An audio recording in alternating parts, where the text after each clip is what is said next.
Let's take a look at an application of functions. Functions can often be used to help us model real-life scenarios.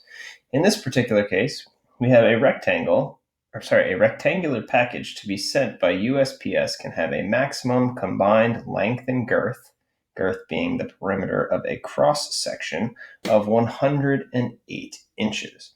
Determine a function for the volume of the package as a function of x. So here we have the image, and notice that we have labeled a few sides of our package. All right, we have the length of our package is going to be y. Notice that the width and the height of our package are both going to be x. Okay, so we want to come up with a volume function. As we know, the volume of a rectangular prism is given by the length times the width times the height. In this case, because the length is y and the width and the height are both x, that means our volume function is going to be v is equal to yx squared, or v is equal to x squared times y. Again, I'm taking the length times the width times the height. Here I have my volume function, but this is written volume as a function of the variables x and y. Notice that I have x's and y's. Our goal is to rewrite this all in terms of x's. That means we have to replace this y somehow. We have to come up with another relationship between our variables in order to do that. Let's take a look at some more of the given information.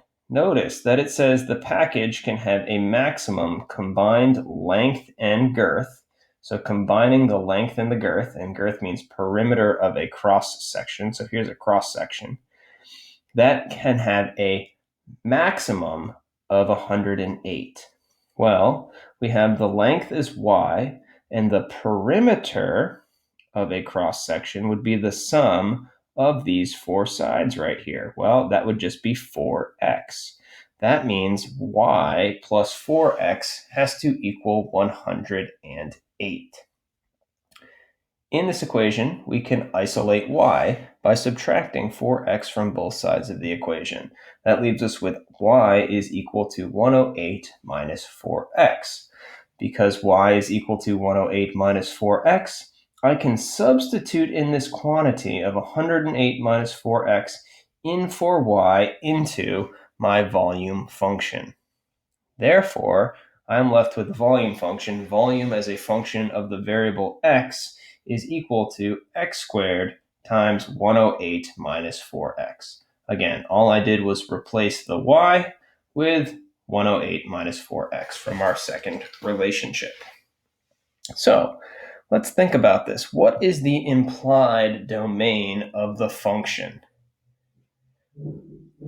Because x represents a distance, it must be greater than 0, right? If x were equal to 0, we wouldn't have a box.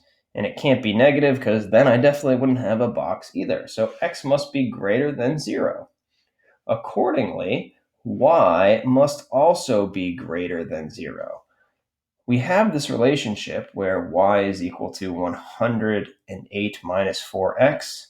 That means 108 minus 4x must be greater than 0. Solving this inequality for x, we end up with x is less than 27. This gives us our implied domain in this particular problem. We know that our values of x are going to be between 0 and 27. Written in interval notation, that would be parentheses 0, comma 27, parentheses. Use a graphing utility to graph the volume function and use the graph to determine the dimensions that will maximize the volume of the package. So, we take out our graphing calculator and we are going to graph the function x squared times the quantity 108 minus 4x.